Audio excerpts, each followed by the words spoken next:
Hey there, and welcome to episode 40 of the Dumb Leaders podcast, the official, and also the unofficial podcast of the Dumb Leaders Handbook. Don't forget to check out dumbleaders.com and share your feedback, share your stories. There's heaps of articles, heaps of advice there on how you can how you can help yourself in not being a dumb leader. Now, continuing our recent podcast series on cognitive biases, today we embrace that bias that we know as zero risk. Now, zero risk is really relevant around the world today as many industries and businesses face disruption. And they face disruption, they face innovation. And innovation that's disrupting industries and businesses. And we see zero risk because we see a lot of businesses really struggling to minimize the risk from a whole of organization point of view and focusing in on little things where they believe that they can get rid of risk entirely. But by doing that, they're losing sight of the bigger risk and that's happening within their whole business. We see businesses carrying out a zero risk strategy, and in turn often we'll see these businesses fail. Now, zero risk bias is a tendency to prefer the complete elimination of a risk even when alternative options produce a greater reduction in overall risk.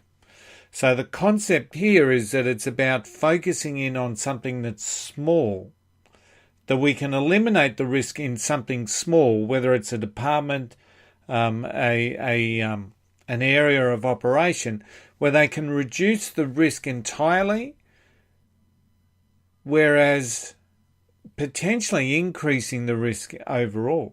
So the effect on decision making has been observed in surveys presenting hypothetical scenarios and certain real world policies, e.g., very evident today in the war against terrorism, for example. So reducing the risk of traffic accidents or gun violence, for example, we look at these as a real symptom, as a real outcome of zero risk. Another example involves a decision to reduce risk in one manager's area at the expense of increased risk for the larger organization. So I'm going to share some examples of that a little bit later on. The zero risk bias is built around our human desire for certainty, the desire to remove all risk from a decision, a product or a service. And while this may have benefits for the consumer, the desire to eliminate all risks poses a risk in itself.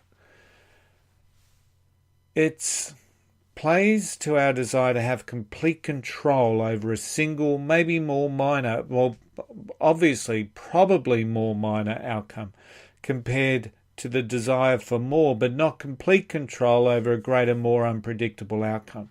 This is our preference for reducing small risk to zero over a greater reduction in a greater risk. So the concept here is you're looking at risk from a potentially an organizational aspect. You have a number of alternatives which you can bring into play that will reduce the level of risk for the overall organization. However, you choose to focus in on one area of the organization and attempt and try and make choices to eliminate risk in that particular area. In some ways, it's like an overprotective father. They're not allowing their daughter out on a date, so that's like a zero risk bias for the night. But there's other means in which they can reduce the risk in the longer term, but the focus is on elimination of the short-term risks, which they do by forbidding the date to happen, for example. Now, zero risk bias plays on our fear of the uncertain. Because we all want to know or exactly predict the future, of course, that's us, certainty. We all want certainty in our life, and from certainty we actually get into this thing called the comfort zone, but that's another story altogether.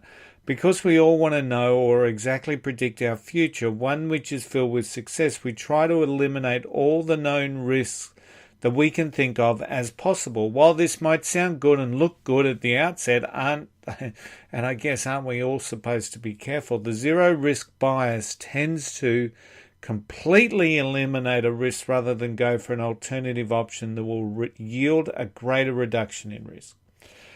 So in general, people tend to prefer an approach that eliminates some risks completely as opposed to approaches that reduce all risks, even though the second option would produce a greater overall decrease in risk.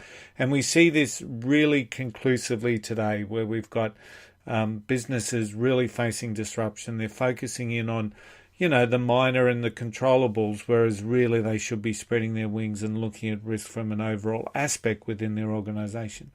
But here's the thing, when you focus all your time, energy and money to eliminate one risk, it actually costs you a lot of money, time and energy, as well as increasing the risk for the remainder of the organization.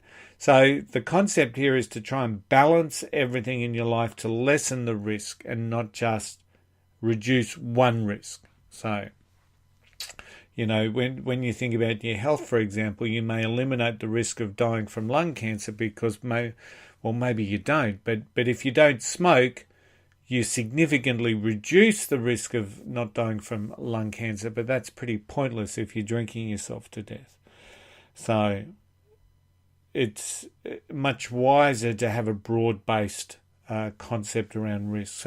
So dumb leaders focus on the elimination of a small risk, even though they have options to minimize and reduce larger risks.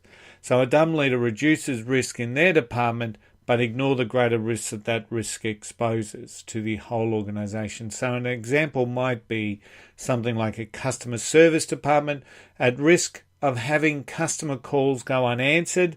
They install an auto answering machine, and don't we all love them? They install an auto answering machine that answers every call but places people on hold for inordinately long times to wait. Now that in turn places the company at risk because customers are getting frustrated and fed up with long waiting times.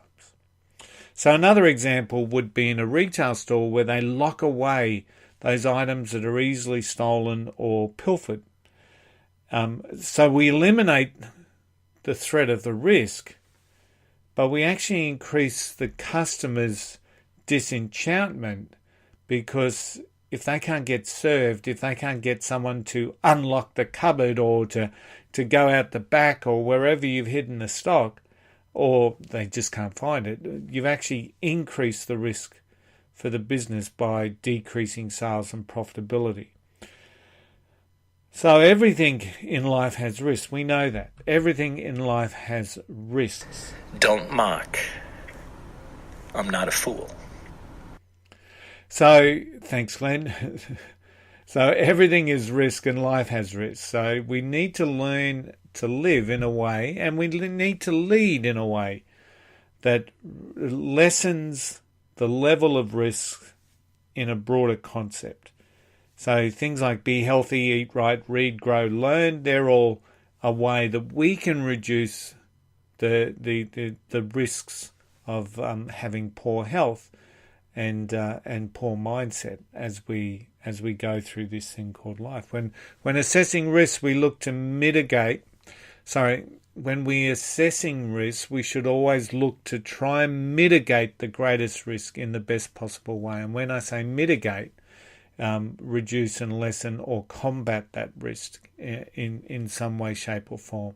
So that if you're an industry facing disruption from a new innovative technology that's come in, it would obviously be in your best interest to be dealing with that particular risk other than focusing on maybe another risk of